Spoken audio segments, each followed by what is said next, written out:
নিজে যুবরাজ হয়েও সর্বত্যাগী সন্ন্যাসীর পথ বেছে নিয়েছিলেন গৌতম বুদ্ধ। বোধি লাভ করে বৌদ্ধ ধর্ম প্রচার করেছিলেন তিনি, যে ধর্মের মূল কথা অহিংসা।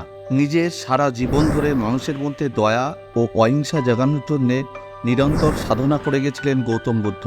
এত হাজার বছর পরে আজও তার বাণী আমাদের জীবনের সঠিক পথ চিনতে সাহায্য করে। এই কারণেই শুধু ভারত নয়, বিশ্বের অনেক দেশেই গৌতম বুদ্ধের জীবন দর্শন মেনে নিয়েছেন বহু মানুষ। বুদ্ধ বলে গিয়েছেন যে আমরা জীবনে অনেক সময় অজান্তে এমন কিছু ভুল করে ফেলি যা আমাদের জীবনের সব সুখ ও শান্তি কেড়ে নেয়। তাই এই ভুলগুলো চিনে রাখুন এবং জীবনে এর থেকে দূরে থাকার চেষ্টা করুন। অনেক সময় আমরা নিজেদের জ্ঞান জাহির করার জন্য উপদেশ ও পরামর্শ দিয়ে ফেলি, কিন্তু যাকে দিচ্ছি তার আদেও সেই পরামর্শর প্রয়োজন আছে কিনা তা ভেবে দেখি না। এভাবে কিন্তু আমরা নিজেদের পাণ্ডিত্য নয়, বরং বোকামিরই প্রকাশ করি। তাই আগে দেখুন যাকে উপদেশ দিচ্ছেন তার সত্যি এর প্রয়োজন আছে কিনা। একদিন গৌতম বুদ্ধ রাস্তা দিয়ে যাচ্ছিলেন। একজন সন্ন্যাসী তার দেহের অপরূপ জ্যোতি দেখে মুগ্ধ হয়ে যায়। ওই সন্ন্যাসী তাকে জিজ্ঞাসা করেন, আপনি কি দেবতা?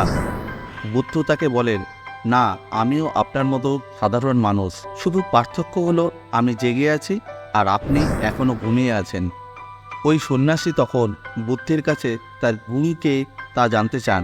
বুদ্ধ তাকে বলেন যে প্রথম তিনি অনেককে গুরু হিসেবে অনুসরণ করেছিলেন, কিন্তু পরে তিনি নিজেই নিজের পথ নির্ধারণ করেন, ভুল করতে করতে আলোর সন্ধান পান।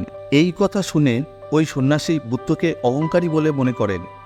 তিনি বলেন, গুরু ছাড়া সাধনায় সিদ্ধিলাভ সম্ভব নয়। তুমি তোমার গুরুর কৃতিত্ব নিজে নিয়েই নিতে চাইছো। এই কথা শুনে বুদ্ধ আর কোনো কথা না বলে সেখান থেকে চলে যান, কারণ তিনি তার শক্তি ও সময় বৃথা নষ্ট করতে চাইছিলেন না। তিনি বুঝেছিলেন ওই সন্ন্যাসীর সঙ্গে আর কথা বাড়িয়ে লাভ নেই। এই কাহিনী থেকে আমরা এটাই বুঝতে পারি যে পরামর্শ তাকেই দেওয়া উচিত যার সেই পরামর্শের প্রয়োজন আছে। ভিডিওটি এই পর্যন্ত দেখার জন্য অসংখ্য ধন্যবাদ। পরের ভিডিও পর্যন্ত ভালো থাকুন, সুস্থ থাকুন। ধন্যবাদ।